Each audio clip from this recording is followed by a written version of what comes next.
My box is next to Tom Cruise's box, is next to Akshay Kumar's box.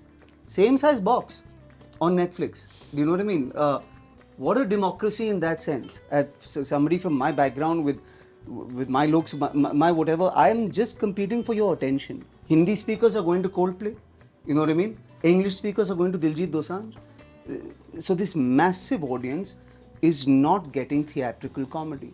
And I think that's a gap that people who understand comedy can fill. There are 45 Indian comics in New York who will talk to you about Quick Marts and Vivek Ramaswamy and Apu from The Simpsons and oh my God, we're all doctors. You know, enough people will talk to you about that shit. I feel when an audience is hot, cold, warm, shifty. You feel the temperature. Yeah. Like you actually feel. I feel the temperature. Okay. So I'm good at that. When a joke doesn't land, I'll say, so you didn't like that one.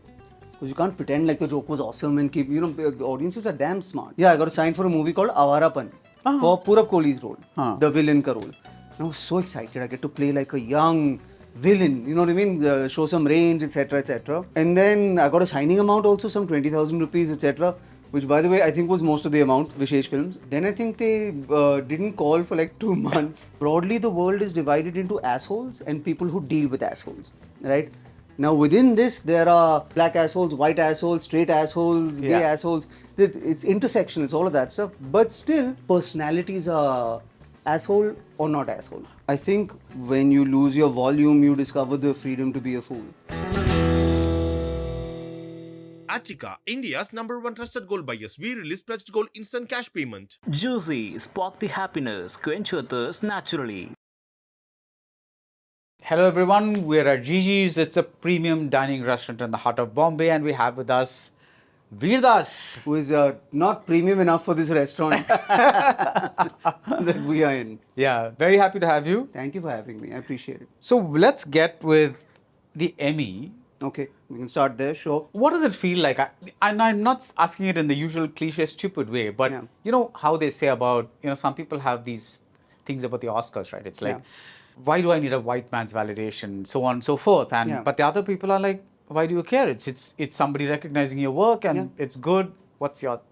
the clarification is that I think the demarcation is I won an international Emmy, right? So I think what a lot of people don't understand is the international Emmy is internationally voted. Everybody submits. From India, if you're a comedy, you're submitting. You know what I mean? So I would imagine everything from Panchayat to myself to Zakir's new special to everything goes. Right. And then it gets voted by cells in China, Costa Rica, Saudi Arabia. They all have viewings and they narrow it down. It actually isn't white man's validation. It's kind of a more global thing. In terms of stand-up, it doesn't really make any difference. I think if I was to walk on stage with an Emmy, people will be like, what is this? It'll make my life harder as a comic. In terms of a moment, it was very nice for the people who stuck with me. Whether that's an audience member or a team member, it was nice to come back and say, look at what we did. I've only ever won, I think, 3 awards in my life. One was this. One like Pan Parag, something, best guy in third row award. And one was like a L style award. So as awards go, I'm not a very awarded person. It was nice to have it, Yeah, it's a nice moment, right? It's a nice moment. And I'm pretty good at being in the moment, in that moment. So I remember the camera being here and me feeling like my smile is very stupid because the camera guy comes all the way up to you when the nominees are being announced. I remember dying to pee, and then they give it to you in a box, and the box doesn't have a handle. So then you go to the after party like one, that baksa leke. And I was flying back to India the next morning. I had a show in Panchkula. So I was like, how will I get this through JFK like this? And I can't check in Emmy award. So I stole the bathrobe ka, whatever the tie thing is at the Intercon in New York. and I made a handle out of it with 2 of them, and वो लेके गया फिर मैं. That's a story. That's a story, yeah. Yeah, that's a real bit. I mean, like, that's a story. You have to, Yeah. in your show Full Volume, you do call yourself a storyteller. I consider myself a storyteller, yes. What's the difference between a stand-up comedian and a storyteller? I think the best kind of comedians can sneak a story on you in the guise of a joke. Where you walk in and you're there for, if you come for my live show, it's an hour and a half, but some will do an hour. And you're like, hey, laugh, laugh, laugh, laugh, laugh. But then at the end, you're like, oh, I went on an arc. And I think good comics like a Richard Pryor, or like a George Carlin, or like a Mike Birbiglia, or a Johnny Lever live have done that. You've seen the special, so there are 3 acts to the special. Like a film, there are 3 acts to the special. In the structure of the narrative. So I do think comedians are storytellers. And your show Full Volume literally has 3 acts in a way, because there's one story being told in New York, one story being told in Mumbai, and one story being told in front of an audience in London. And the special is intercut, and that's part of what was so impressive for me, was that it's hard enough to have an arc and a story coming through one location, one subject being narrated. But here you're talking about this, you being scared about losing your vocal cords at one point, something else, and everything is being interwoven into like one apparently seamless narrative. Did you do the things and then say, wow, it would be great if we interwove them together? Or did you say, I want to do 3 separate things that I'm going to interweave? It's a really strange sequence of events because New York was not planned. Okay. So to give you context, Netflix said, let's do another special. And I said, let's do one about joy. All right? Because I think a lot of comedy these days is joy posturing as edge. But I was like, let's just do a unapologetically joy posturing as joy special. Let's make people feel happy and warm inside. So great. So we got a stadium in Mumbai. We were fortunate enough to sell it out. And I said, I'll shoot a opening to that stadium in London. So I'll do like a 7-minute opening in London, and suddenly lights will transition into this Mumbai. If you've seen the red, it looks like the pit of hell, and there's one kind of solitary this thing in there. And I lost my voice 6 weeks before the special. So now, normally when you go up and shoot a stand-up comedy special, you are your most rehearsed. You are your tightest. You have done 180 shows across the world. You're good. You know everything like the back of your hand. I could not rehearse for 6 weeks. I could not speak for 4.5 of those 6 weeks. And I started to rewrite the show because that's what I was going through. So 6 weeks later, I went up cold to 12,000 people in Mumbai that evening and did a show about silence. It ended up becoming a show about silence because it's just where I was. And I was like, the backstory to this is very important. The context to this is very important. And I like the pre-context of saying I had Netflix paid me money to do this special. I ended up doing this special, and here's why. And so then I was hosting the International Emmy Awards the next year. So we went from the Emmy Awards to a comedy club in New York, walked in and did the backstory in New York. That's how it developed. That's how it developed. So, and then we cut it all together. And I identified sort of theme points. So if I'm talking about homeopathy is the taking of medicine. It will cut to how social media is an addiction and the taking of medicine. So we found theme points, etc., but that's how it came about. I think what's beautiful about certain kinds of stand-up comedies, and I think this is why I asked you if you consider yourself a storyteller, because I've seen people do stand-up and they basically are narrating a bunch of jokes that do not have a connective tissue. And I'm not saying that's right or wrong. That's the style. Great. That's the style, right? I don't consider them storytellers. I think they are out to entertain an audience through the medium of bits, individual jokes. But one of my favorite comedians, like Jerry Seinfeld, for instance, his bits have an organic way of having a base topic and then kind of building on that, right? So when you see a show, there's something very wholesome about the whole thing. Like you've spent an hour chatting to somebody about one particular thing or two specific things, but then you've also been smiling about it. And that's the feel I got from your show Thank as you. well. Yeah. Why this name, Full Volume? I think when you lose your volume, you discover the freedom to be a fool. I think that there's a certain, there's a certain pressure that comes with the follow-up to an Emmy-winning special. Do you know what I mean? There's a Right. certain pressure that comes with the follow-up special to controversy. Right. And it's nice for the universe to give you one jab and take your voice away and remind you that your job is to be an idiot. Yeah. There's a very big difference between a live show and a stand-up comedy special on an OTT platform. I've waited for this forever, sir. My box is next to Tom Cruise's box, is next to Akshay Kumar's box. Same size box on Netflix. Do you know what I mean? What a democracy in that sense. Somebody from my background with my looks, my whatever, I'm just competing for your attention. That's it.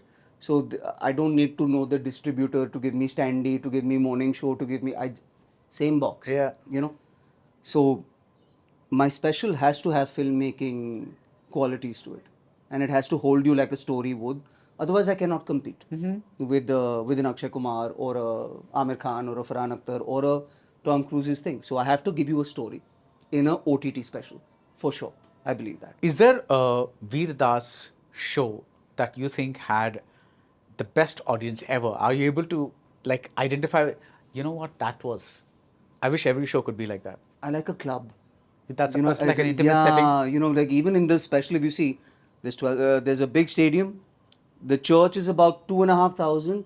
The club is 130 people at the Comedy Cellar, which is, by the way, the best club in the world. That's Right. the holy grail for comedians. There's something about a 10-foot ceiling, muck on the floor, drinks, you can hear every bottle, you can hear every glass. You really find out if a joke is good in that kind of a this thing. It's hot. I like that atmosphere. Favorite atmosphere. You're making the church, you're making Yeah. these God jokes, right? What is your equation with God, if I may ask? I'm a big believer in God. I pray every night. Okay. Yeah. I have a weaving relationship with religion, but I'm a Hindu and I pray every night. Right. Not so much for things, but to thank for things. Yeah. That's my, yeah. Right. And when you feel that you've achieved pretty much a lot of the things that a stand-up comedian can achieve, Yeah. right? Holy Grail, etc., that you just mentioned, what else is there? अरे बहुत करना है sir बहुत करना है। बहुत करना है I've never been on Broadway. Okay. I'd like to do that. Okay. I've never done a cricket stadium. Okay. I'd like to do that. I just fell in love with directing. I got to co-direct my first feature and direct my first show. I want to do a lot more of that. Can you tell us about that? Sure. I co-directed a movie called Happy Patel Khatarnak Jasoos. I play Happy Patel. Amir Khan produced it. It's something I got to co-write as well. And I kind of sat back and said, oh man, why haven't I been doing this for 10 years? And I just didn't have the audience size and the, life takes you where life takes you. But I intend to do a lot more of that. And there is a certain tone of comedy where I feel there's a massive comedy audience in India, right? That is young, and that is smartphone comedy audiences. They watch my show, they watch Zakir's show, they watch India's Got Latent, they watch, all of these things, ferociously consume all of that. And they are underserved by cinematic commercial comedy. So where is our Hangover, Adam Sandler, Ben Stiller, etc. And for a while there, Delhi Belly, recently Madgaon Express, Go Goa Gone, yeah. these things were getting there. That audience hasn't gone anywhere, That audience still exists. And it's an audience that has the money to go to the theatre. The audience is paying prices to come to my show, to go to Diljit Dosanjh, to go to Coldplay. There are no rules anymore. Hindi speakers are going to Coldplay. You know what I mean? English speakers are going to Diljit Dosanjh. So this massive audience is not getting theatrical comedy. And I think that's a gap that people who understand comedy can fill. Yeah. If you give your costs what they need to be. Whatever this model, somebody in the big five producers will go and figure it out hopefully soon and be like, "Acha, spend this much on a comedy." We'll spend that much, but we'll be funnier. and will serve this massive young audience at some point. Right. So, and the other thing that you're doing, apart from this Happy Patel. Oh, I have a show with Applause, and with Sameer Nair and Applause, and it's kind of like an Amelie meets Malgudi Days, Okay. and it's silent. Okay. So it's kind of I love Mr. Bean, and I love Chaplin, and I love physical comedy. So it's kind of a kid show with physical comedy that I got to create with them as well. You know, one of the things is Sameer himself is a very, very funny guy. Yeah, he's very funny. Yeah. Yeah, he speaks in bits. Like everything that he says Yeah. is a bit like a joke. He's very funny. And you never know what he's thinking. Yeah, He's he'll make you laugh, make you smile. You'll walk away from the meeting feeling amazing. I love that about him. Yeah, yeah. So, have you ever frozen in front of an audience? Yeah, all the time. And what do you do when you I address the fact that I've frozen. you talk about it? Yeah, because you can't pretend. You can't move on. The audience knows what happened. They saw it. So if you try and pretend like it didn't happen for the next 15 minutes, they're thinking about it. So you have to be full disclosure and be like, you saw that, I saw that, it sucked. Now let's move on. When a joke doesn't land, I'll say, Achha, you didn't like that one. Because you can't pretend like the joke was awesome and keep, the audiences are damn smart. They're teaching you. One of the things that I really liked about this particular show, and let's just talk about this particular show, right? Is that you say, okay, about 30% of the audience got that joke. And you deliberately address the fact that, listen, I'm not for everyone. Yeah. I'm an English-speaking comedian in India. Yeah. And this is me. I'm not trying to be relatable. Use that word quite a bit. I'm not trying to be relatable to everybody. Yeah. I am who I am. How long did it take for you to achieve this sense of, it's okay, I can own this. I don't have to try and be everything to everyone. Ask me tomorrow and you'll get a different answer to, I'm still grappling with it. But I think I was lucky enough to find my tribe a little bit in terms of an audience. And the world changed. Like if you ask me to describe my comedy, I consider myself Indian comedy for the world.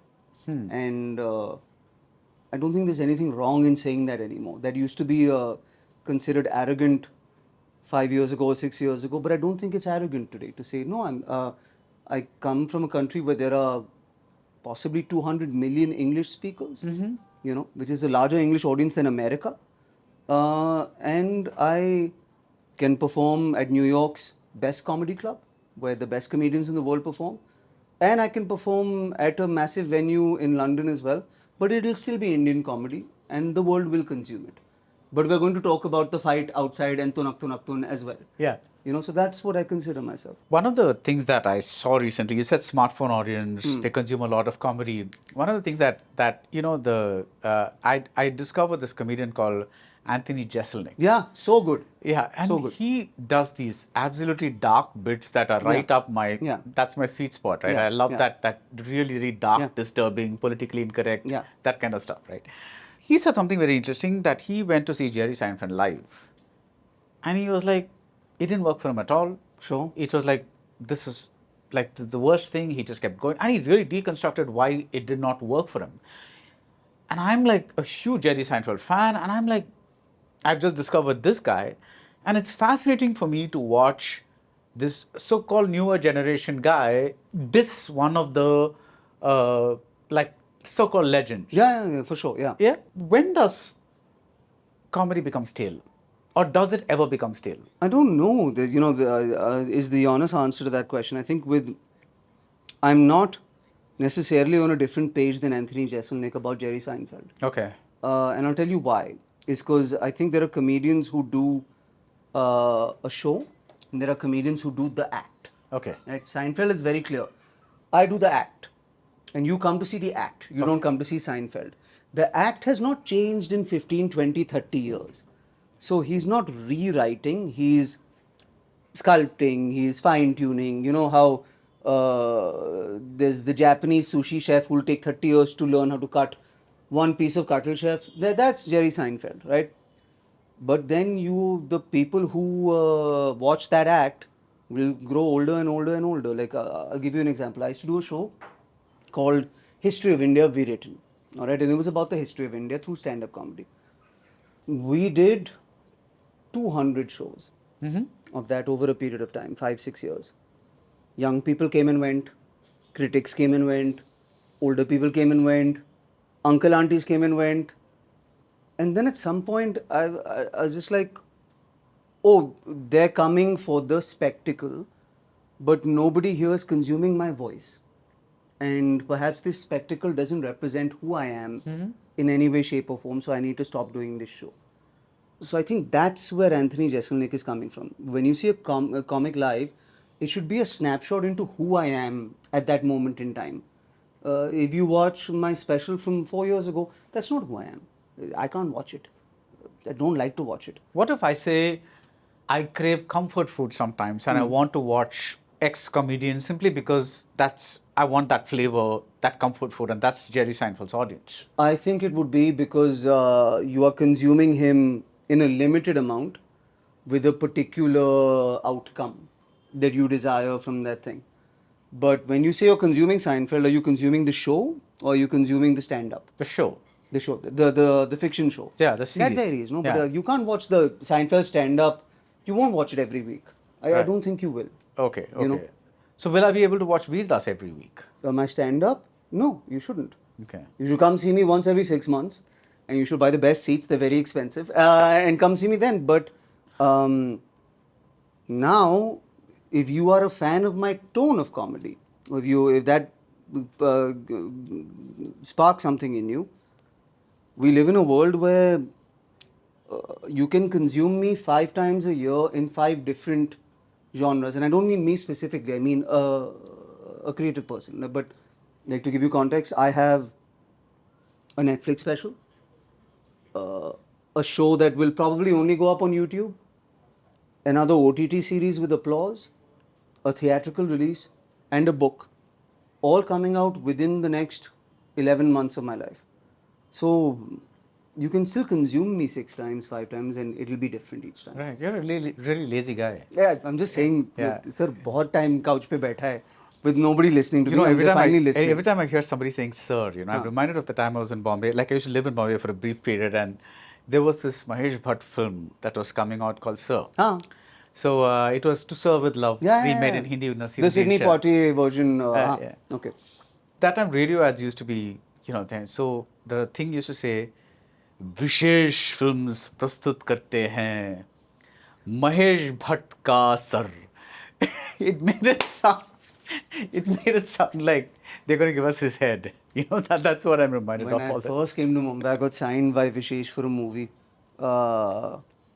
It was heartbreaking, but they were very sweet about it. I got signed. You got signed for the film? Yeah, I got signed for a movie called Avarapan for Purab Kohli's role, the villain ka role. And I was so excited. I get to play like a young villain, you know what I mean? Show some range, etc., etc. And then I got a signing amount also, some 20,000 rupees, etc., which, by the way, I think was most of the amount, Vishesh Films. And then I think they didn't call for like 2 months. And then I finally traced down like the third AD. And the third AD told me, they're like, bro, Purab has a 3-film contract with us, so usko de rahe hain the role. So I was like, fine, but kabhi aayega. But to their credit, they then called me and offered me a role in something called Jannat, which was their next movie. It was sweet of them. But Yeah. One of the things that I find interesting is the word comedy. If you look at it in a dictionary, Sure. it says something like that makes you laugh. Yeah. A joke is something that makes you laugh. Yeah. But there are many comedians, you included, that make you think a little bit. Like, Yeah. it's not that I'm not laughing, Yeah, yeah. but there are times when I'm not ha ha ha. That's not my immediate response. Yeah. I'm like, that's something there. There's something going on there, and like, I'm suddenly getting a little reflective. Is that something you want? I don't think it would matter whether I wanted it or not. You can't create. I can't, yeah. But is that something I know that you cannot create the outcome of Yeah. what you're doing, but is that something that, now that I say it, you say like, damn, I wish you had laughed at that point instead of getting reflective. Is that something you're thinking? No. I never know how you're going to react. When I write 10 pages, everything I thought would work never works, and everything I didn't think would work ends up being the damn thing that works. When you say works, what do you mean? The big laughs. The I'm big like, laughs. "Arey, yahan par hansi aayegi," etc., etc. Then I go up at a club with it in other points. Yeah. Then I write down those roads, right? But, I'm in my 40s. I don't, if nothing else, I'm just being honest about how I feel and how I see the world. And If that makes you reflect a little bit, maybe so. But it's certainly better than me pretending to be dumber than I am or something that I'm not, you know. So like me or don't like me, laugh loud or don't laugh loud, you're meeting me. Yeah. You That's know, who you this are. is who I am. So that one of the bits that made me reflect in Full Volume Yeah. is when you talk about identity versus personality. Yeah. It's not, I wouldn't have thought, oh, you can actually create comedy with this, but I also thought about what you said. Do you care to just talk about that a bit? Okay. I said that there are that we're obsessed with putting ourselves out there, but we put what we are out there much more than who we are out there. We talk about our labels more than our feelings. And broadly, the world is divided into assholes and people who deal with assholes, right? Now, within this, there are black assholes, white assholes, straight assholes, gay Yeah. assholes. It's intersectional, it's all of that stuff. But still, personalities are asshole or not asshole, you know? What is Veer Das's identity and what is Veer Das's personality? Identity is I'm a Mumbaikar, half UP, half Bihari, heterosexual, Hindu, male, non-vegetarian, uh, entertainment business professional, Okay. right? I think that should become the catch. The entertainment business professional. I think every stand-up should call themselves that. Yeah. My personality is I'm an idiot and I have no clue and I'm trying to figure it out and I'm not very smart and I'm reminded every day how little I know. That's my personality. But would you want to put that out? That's what you see in the show is me going. I don't see you not being smart. You know, like that line, there are assholes and people. It's not a smart line. You know what I mean? It's just true. You know, if I was smart, I'd be like, "Arey," but you know, I think there are. Like, let's look at podcasts, for instance. In the podcasting world, I think there are two hallmarks of it. One is bakchodi and one is expertise. And these are the two types of podcasts that work to me, right? Just vibing, shooting the shit. It's great. There's a connection. That's undeniably watchable. And then there's a lot of expertise and sometimes a lot of pseudo expertise on podcasts, etc., etc. If I consider myself, I fall into neither one of these. The mid. You know, I'm not an expert at anything, and I'm quite a socially anxious person for bakchodi. You know, so I'm somewhere in the middle. You know, Would you say you're an expert at gauging the pulse of an audience? in the room, yes. In general, no. In the room. Yeah, in the room, yes. I do think so. That's an expertise you have, right? I mean, isn't that supposed to be there? I think of comedy, if we can talk slightly artsy-fartsy for a second, flow state. Let's all talk all artsy-fartsy. Okay, That's okay. me. Yeah. So, It's just like, you know, some guitarists will play color. You know, they don't see it as notes, they see it as color. To me, what is it called? Synesthesia? I think so, right? Ah. But for me, flow state is temperature. I feel when an audience is hot, cold, warm, shifty. You feel the temperature. Yeah. Like you actually feel. I feel the temperature. So I'm good at that. If you've seen the special, Mumbai is red hot. It's a burning room. You know what I mean? London technically should be warmer than Mumbai, if you think about it. It's a warm church with amber lights and heating and all of that stuff. London is cool. London is kind of smooth and going. And New York is just dark sweat. You know, I very much, I feel that shift throughout the show and shift with it. When you make a joke like, okay, let's not call it a joke. Let's say when you create something around the nazar, for instance, which is like the evil eye, Yeah. to an audience that does not know what an evil eye is, and part of the bit involves explaining what that is. Talk to me about how you structure that, because you are going to an audience not necessarily with a hamburger joke. No. Because that's the audience, that's the joke they'll get like this. But instead you're trying to sell a joke about the Indian superstition, whatever it is. Like, is that something, do you want to throw them out of their comfort zone? But also, why did I come all this way otherwise? There are 45 Indian comics in New York who will talk to you about Quick Marts and Vivek Ramaswamy and Apu from The Simpsons and oh my God, we're all doctors. You know, enough people will talk to you about that shit. मैं इतना बड़ा suitcase लेके आया India से visa लेकर etcetera etcetera. Take something new, man. Home from the thing. The Indians in the audience, I did Carnegie Hall. Right, Carnegie Hall, 50-50. Down the middle, Indians and Americans. The Indians were so lovely because they sat back and waited for me to explain things like a chudail to the Americans. But to them, it's funny to see how I will explain the this thing. Or like, okay, That becomes the joke. that becomes the joke to the Indians. Right. And the Americans are learning something, right? So I explain Bhenchot in this contextually for the Americans. In the show, I explain it.